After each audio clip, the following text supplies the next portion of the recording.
জুলাই হত্যাকাণ্ডের মামলা আইসিসিতে পাঠানোর আহ্বান টবি ক্যাডম্যানের। টবি ক্যাডম্যান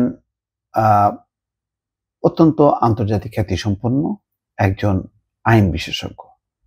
তিনি এই আহ্বান জানাচ্ছেন।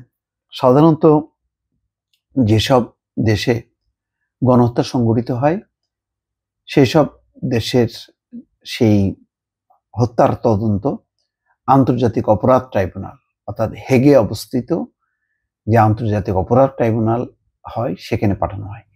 এটা একটা ভালো পরামর্শ।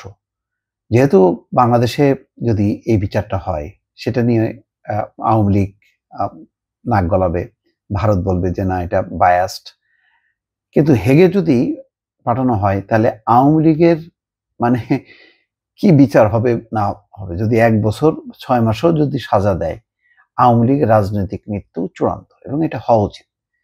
কারণ এই গণহত্যার দায় থেকে কোনোভাবেই আওয়ামী লীগ বাঁচতে পারবে না, সেটা দেশে হোক বিদেশে হোক। তো বিদেশের মাটিতে হইলে এটা ভালো যে আওয়ামী লীগের অপরাধ এমন যে এটা আন্তর্জাতিক অপরাধ, মানে দেশের বাইরে হেগে হচ্ছে।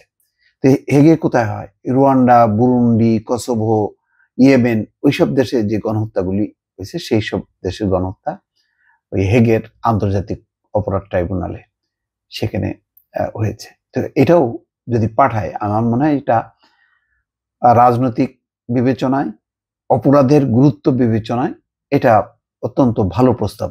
টবি ক্যাডম্যান তিনি হচ্ছেন বর্তমানে আন্তর্জাতিক অপরাধ ট্রাইব্যুনালের প্রধান প্রকৌশলীর বিশেষ উপদেষ্টা টবি ক্যাডম্যান। তিনি এই আহ্বান জানাচ্ছেন।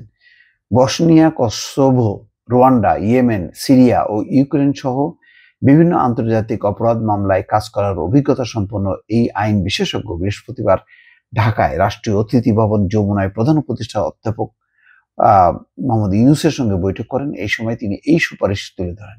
অত্যন্ত ভালো খবর, একেবারে সর্বোচ্চ পর্যায়ে তিনি এটি তুলে ধরেছেন। বৈঠকে হেগের আন্তর্জাতিক অপরাধ আদালতের সঙ্গে বাংলাদেশের সম্ভাব্য সহযোগিতা এবং ন্যায় বিচার প্রতিষ্ঠায় আদালতের ভূমিকা নিয়ে বিস্তারিত আলোচনা হয়। এছাড়া বিদেশি রাষ্ট্রগুলোর ছত্রছায়ায় থাকা অভিযুক্তদের বিচারের আওতায় আনতে আন্তর্জাতিক অপরাধ আদালতের সহায়তা প্রয়োজন উল্লেখ করে পরিপূরক বিচার ব্যবস্থার আওতায় আইসিসির সঙ্গে ঘনিষ্ঠভাবে কাজ করার উপর জোর দেওয়া হয়। বৈঠকের শুরুতে আন্তর্জাতিক অপরাধ ট্রাইব্যুনালের কার্যক্রমের অগ্রগতি ও চ্যালেঞ্জ নিয়ে আলোচনা হয়। ট্রাইব্যুনালটি পূর্ববর্তী সরকার, বিশেষত 2024 সালের জুলাই আগস্টে শিক্ষার্থীদের নেতৃত্বে গণঅভ্যুত্থানের সময় সংঘটিত নৃশংসতার বিচার করছে। যাই হোক, টবি ক্যাডম্যানের এই আহ্বানের পাশাপাশি শুধু বিচারটা নিশ্চিত হবে না, আমি একই সঙ্গে বলছি যে আওয়ামী লীগ যেই 15 বছর শাসনের যে অপরাধ করেছে আর সর্বশেষ তার গণহত্যার যে দায় নিয়ে সে বিদায় নিয়েছে, তার একটা চূড়ান্ত পরিসমাপ্তি ঘটতে পারে এই হেগে যে আন্তর্জাতিক অপরাধ ট্রাইব্যুনাল আছে সেখানে এই মামলাগুলি স্থানান্তর করা বা তাদেরকে সুপারিশ করা যে তোমরা এই বিচারগুলি করো। দর্শক ভালো থাকবেন, আল্লাহ হাফেজ।